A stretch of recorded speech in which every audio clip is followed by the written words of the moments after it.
പൊട്ടിക്കാൻ പോകുന്നു. ഇപ്പൊ പൊട്ടിക്കും. പടക്കങ്ങൾ എന്നും എന്റെ ഒരു വീക്ക്നെസ് ആയിരുന്നു.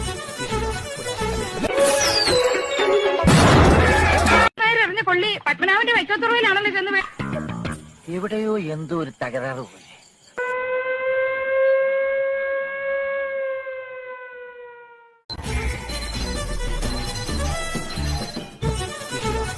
കേരള ഫയർഫോഴ്സിനും ഇവിടുത്തെ നാട്ടുകാർക്കും മണവാളാൻ സൽസിന്റെ പേരിൽ